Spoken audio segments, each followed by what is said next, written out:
After I watched this trailer for the remake, I thought it would be fun to revisit the original. It was inspired by the author H.P. Lovecraft and his well-known cosmic horror. The game would influence not only the creator of the Resident Evil series, but also give birth to an entire genre: survival horror. We will look at the remake later. My name is qvothe, and now let's go back in time and revisit where it all began.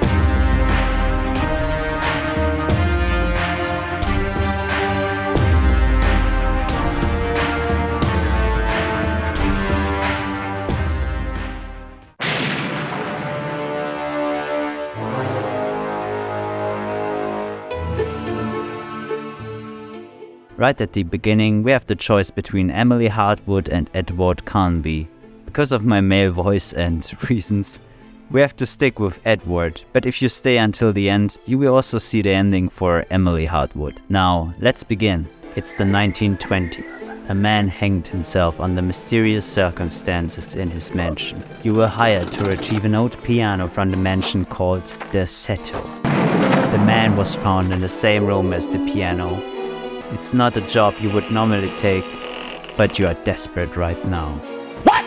You arrive at the mansion. The door slams shut behind you and locks itself. You are trapped. You go upstairs to the attic. You walk over to the piano in the corner. There's a note.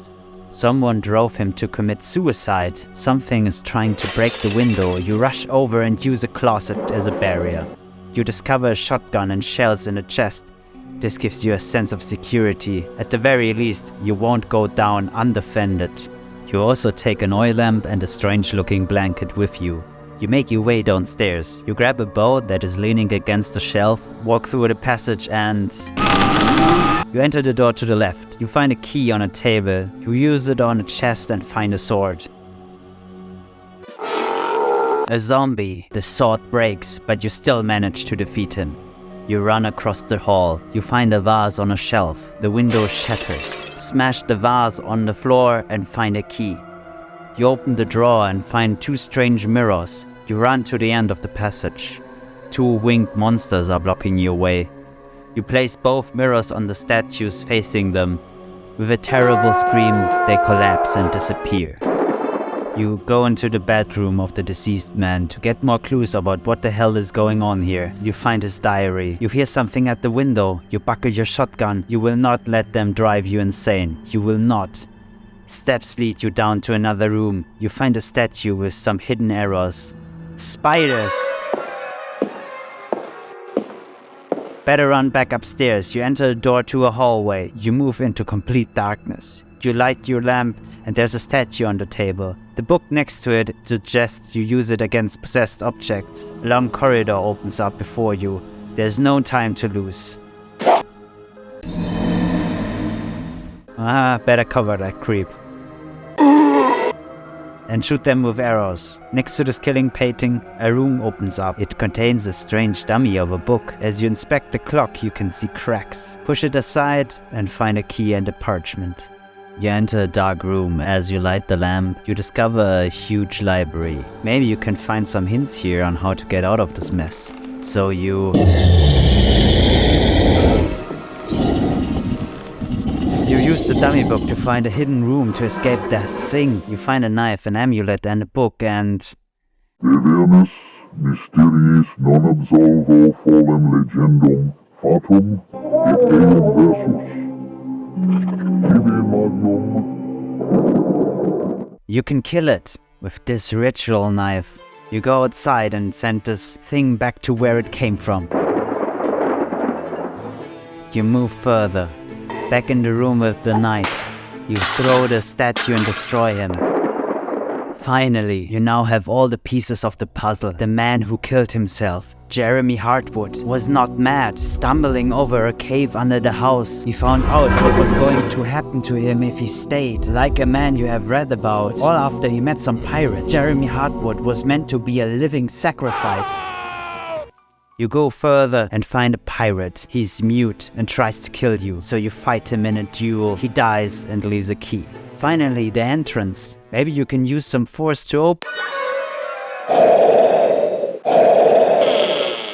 You find a vinyl record. You use it with the gramophone you found in a room with a ghost, and the figures start to dance.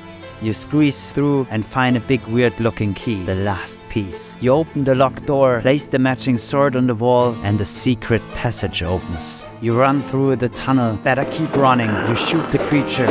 You enter an underground lake. A creature of the sea tries to catch you. You jump and run as fast as you can. Never give up. Go further and further. You enter a giant cave. There is a big tree in which a silhouette of a man is fused into. It shoots fireballs, and the sea demon appears again. You place the amulet on the desk as described in the book and throw your burning lamp at the tree. With a horrible scream, the tree burns to the ground. The earth crumbles, and you make your way out of here. You find your way through the basement, back out, and finally, you reach the entrance and... freedom. Finally.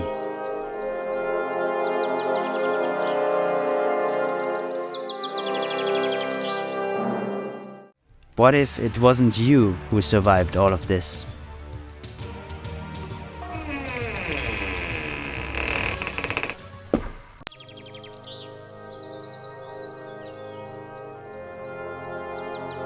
You walk the way you came. A car appears and...